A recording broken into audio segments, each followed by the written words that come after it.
दूर हो गया कि मेरा तार हरि से जोड़े, ऐसा कोई संत मिले। मेरा तार हरि से जोड़े, ऐसा कोई संत मिले। संत मिले भगवंत मिले, संत मिले भगवंत मिले। मेरा तार हरि से जोड़े, ऐसा कोई संत मिले। मेरा तार हरि से जोड़े, ऐसा कोई संत मिले। ओ संत मिले भगवंत मिले, संत मिले भगवंत मिले। मेरा तार हरि से जोड़े, ऐसा कोई संत मिले। मेरा तार हरि से जोड़े, ऐसा कोई संत मिले। महाराज, जब हमको कोई ऐसा संत मिल जाता है, कोई सतगुरु मिल जाता है जो हमारी प्रीत किससे करा देता है? गोविंद से, ठाकुर से, तो ऐसे गुरु के हम बलिहारी जाते हैं। हम आपको कह रहे थे कि तन के जोगी सब भयो, मन का बिरला कोई।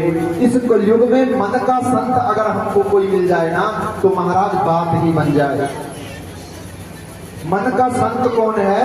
जो हमको ठाकुर जी के चरणों से प्रीत करने सिखा दे। जिन संत के साथ, जिन गुरु जी के साथ जुड़ करके हमारी प्रीत प्रभु के साथ बढ़ जाए। क्योंकि अक्सर असल में हम गुरु धारणा क्यों करते हैं? गुरु गोविंद दो खड़े, अरे काके लागू पाए। बलिहारी गुरु आप मुझे, गोविंद दियो बताए। उन गुरु जी के चरणों को धोकर भी आप पी सकते हैं, जो गुरु आपको किससे जोड़ दें? गोविंद अर्थात ठाकुर जी से जो जोड़ दें आपको। ऐसे गुरु के आप बलिहारी जाएं कि जो गुरु आपको किससे जोड़ देते हैं? ठाकुर जी से जोड़ देते हैं। हमारा वो संत, वो ब्राह्मण, वो गुरु हमेशा पूजनीय होते हैं जो हमको हरि के चरणों से जोड़ देते हैं। हमारा इसीलिए भगवान ने अपने से भी ऊंचा दर्जा अगर कोई किसी को दे रखा है तो संत, महात्मा, गुरु और ब्राह्मण को दे रखा है, अपने भक्त को दे रखा है। हालांकि बड़े नहीं है, मगर फिर भी अपने से बड़ा दर्जा पता क्यों दे रखा है? क्योंकि देखो, आपका कोई बहुत प्रेमी हो जिससे आप बहुत प्रेम करते हैं, आपके घर में आए कुछ दिन रहने के लिए, तो आप क्या कहते हैं कि महाराज आप प्रेम से रहना, और इस घर में जो कुछ है ना वो सब आपका ही है। जिस चीज की जो जरूरत हो, जब भी जरूरत हो, चाहे रात के 12 बजे भी आपको किसी चीज की जरूरत हो, तो आपने निसंकोच मांगना है। आप किसको बोलते हैं ये बात? अपने प्रेमी को, जिससे आप बहुत प्रेम करते हैं। मगर असल में सोचा जाए, क्या जो आपका प्रेम है उसका आपके घर में सब कुछ है? नहीं है, मगर आपका प्रेम है। आप कह रहे हैं कि आपका सब कुछ है, जो चाहे जब चाहे आप मांग लेना। ऐसे ही भगवान कहते हैं। वैसे तो भगवान तो एक है और गोचर है, उसके जैसा कोई नहीं हो सकता, मगर फिर भी भगवान अपने से बड़ा दर्जा अपने भक्त को, अपने संत को और गुरु को देता है महाराज। क्योंकि अगर भक्त नहीं होते, भगवान कहाँ होता। अगर भक्ति ना हो तो भगवान का क्या अस्तित्व है हमारा? अगर हमको संत ना मिले, सतगुरु ना मिले, तो हम कहाँ, हम तो अंधेरे में घूमेंगे, कहाँ हम भगवान को प्राप्त कर लेंगे? इसलिए बोले कोई ऐसा संत आएगा जो आपके बेटे की मुक्ति करा देगा। किस चीज से? श्रीमद् भागवत महापुराण की कथा श्रवण कराने से महाराज। तो महाराज एक बार क्या हुआ, जब राजा परीक्षित बड़े हुए तो बहुत छोटी सी उम्र में ही राजा परीक्षित के ऊपर पूरे राज का भार पड़ गया। पांडवों ने परीक्षित को राजा बना करके खुद स्वशरीर स्वर्ग को चले गए। अब एक दिन राजा परीक्षित अपने सिर पर अपने राज का मुकुट पहन करके जंगल में चले गए। भटकते भटकते घूमते जंगल में जा रहे थे। इतनी दूर पहुंच गए जंगल में जाते जाते कि भूख और प्यास से अब राजा परीक्षित का क्या है, गला सूखने लग गया। समीप में ही बोले एक आश्रम इनको दिखाई दिया। जब ये जंगल में घूम रहे थे तो इन्होंने एक विचित्र दृश्य देखा। क्या दृश्य देखा? बोले गाय माता बहुत रो रही है और बैल उनके सामने खड़ा है। उसके 3 पैर नहीं है, मात्र 1 पैर पर खड़ा है और गाय माता रो रही है। और एक काला पुरुष उस गाय और बैल को डंडे से बहुत जोर जोर से मार रहा है और बैल का जो चौथा पैर है उसको भी काटने की कोशिश कर रहा है। ये दृश्य जब परीक्षित जी ने देखा तो बड़ा क्रोध आया। क्रोध आया तो इस काले पुरुष को मारना चाहा कि मैं इसको नहीं छोड़ूंगा। अगर मेरे राज्य में गाय पर, संत पर, गुरु पर, ब्राह्मण पर अगर अत्याचार होगा तो मैं सहन करने वाला नहीं हूं महाराज। जैसे ही इस काले पुरुष को मारने लगे तो ये काला पुरुष राजा परीक्षित के चरणों में पड़ गया कि महाराज क्षमा कर दो, क्षमा कर दो। बोले महाराज माना कि मेरे में बहुत अवगुण है।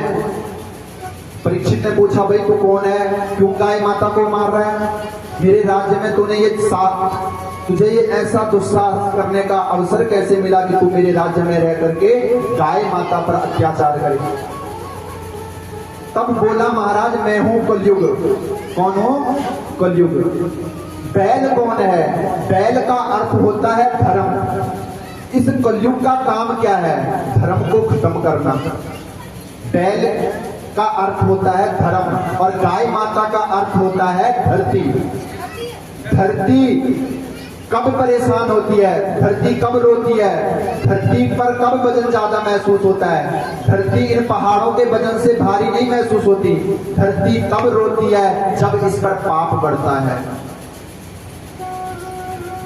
तो वो दुष्ट क्या कर रहा है? बैल अर्थात धर्म को खत्म करना चाहता है। बैल के पैर काट रहा है तो अर्थात धर्म को खत्म करना चाहता है। कलयुग का काम क्या है? हम सबके अंदर का धर्म खत्म करना। और जब धर्म खत्म होगा तो हमारे अंदर क्या होगा? पाप की वृद्धि होगी। पाप की वृद्धि होगी तो गौ माता परेशान होगी। पंडित जी चाहिए गंगा, इसलिए गौ माता रो रही है हमारा। मगर परीक्षित कहता है मैं तुझे छोड़ूंगा नहीं। मगर ये चरणों में पड़ गया कि मुझे क्षमा कर दो। माना कि मुझ में बहुत अवगुण है, इस कलयुग में बहुत अवगुण है। चोरी, ठगी, झूठ, डकैती, अपने से बड़ों का सम्मान नहीं है, माता पिता का सत्कार नहीं है, सब अवगुण ही अवगुण इसमें दिखाई देते हैं। मगर ये कलयुग बोला, प्रभु राजा परीक्षित को बोला कि माना मुझ में बहुत अवगुण है मगर मेरे में एक बहुत अच्छा गुण है। ध्यान से सुनना कलयुग में क्या गुण है कि यत् फलम नास्ति तपसा न योगेन समाधिना तत्फलम लभ्यते सम्यक् कलोके सौ कीर्तना। अर्थ क्या है कि जो फल अन्य युगों में बहुत वर्षों तक जप, तप, पूजा पाठ, दान, पुण्य करने से भी प्राप्त नहीं होता था, वो फल कलयुग में मात्र हरि का, केशव का, राम का कीर्तन नाम लेने से ही प्राप्त हो जाता है। बोलो राधे राधे, प्रेम से बोलो। इस कलयुग में यही गुण है कि इस कलयुग में थोड़ा सा भी हरे राम राम राम हरे हरे, हरे कृष्ण कृष्ण कृष्ण हरे हरे। इस नाम का अगर आप चलते फिरते भी कहीं सुमिरन कर लें तो आप भव से पार हो जाओगे। बस यही इसमें गुण है, बाकी सारे क्या है? अवगुण है महाराज। इसलिए महाराज आज राजा परीक्षित ने कहा कि भाई तेरा गुण तो मुझे बहुत अच्छा लगा, माना कि कलयुग बुरा है मगर गुण बहुत अच्छा है। क्या गुण है कि थोड़ा सा भी पूजा पाठ किया हुआ इसमें बहुत फल देता है, इसलिए आज इस कलयुग को चलने दिया। बोले अब नहीं मारूंगा। तो बोले तेरे लिए मैं तू मेरे राज में ऐसे नहीं रहेगा, तेरे लिए मैं कुछ स्थान देता हूँ जिसमें तू रहेगा, उसके अतिरिक्त तेरा कहीं राज नहीं रहेगा। तो बोले मुझे कहाँ रहना होगा महाराज? तो जरा गौर से सुनना। अरे भाई ये तिलक लगाने का रोला मत छोड़ा करो, यहाँ पर आराम से बैठा करो कथा। महाराज ध्यान से सुनना, कलयुग का वास कहाँ होगा? द्योतम पानम स्त्रिय सोना यत्रा धर्म चतुर्विधि। कलयुग का निवास कहाँ है? पहला निवास बोले द्यूतम पानम, अर्थात द्यूत मतलब जहां जुआ खेला जाता है वहां कलयुग का वास है। जहां मदिरा पान किया जाता हो, जिस घर में मदिरा अर्थात शराब पी जाती हो, उस घर में कलयुग का वास होता है। स्त्रिया सोना, जिस घर में या जिस इंसान में पर स्त्री कामी होगा जो, वहां भी कलयुग का वास होगा। और चौथा बोले जहां हिंसा होती हो, जहां पशुओं को मारा जाता हो, जहां एक से एक आजकल न जाने हम कौन कौन सी चीजें खाते हैं, जहां हिंसा होती हो और अपने खाने पीने का ध्यान ना हो, वहां भी कलयुग का वास है महाराज। इसलिए अपने घर में हो सके तो सात्विक भोजन करें। एक बात कहूंगा, आजकल न जाने हम क्या क्या खाने लग चुके हैं। बोलते हैं हड्डी जो है वो कुत्ते के मुंह में अच्छी लगती है, हड्डी जो है ना वो कुत्ते के मुंह में ही अच्छी लगती है।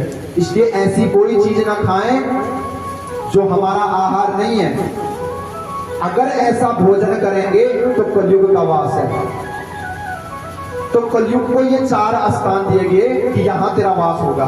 कलयुग ने बोला हाथ जोड़ करके परीक्षित महाराज जी को कि महाराज आपने जैसा यात्री देखा वैसे ही कमरे दे दिए, कोई तो एक अच्छा सा कमरा दे दो जिसको मैं ड्राइंग रूम बना करके बैठ सकूं। तो बोले तू क्या चाहता है? अपने आप से मांग।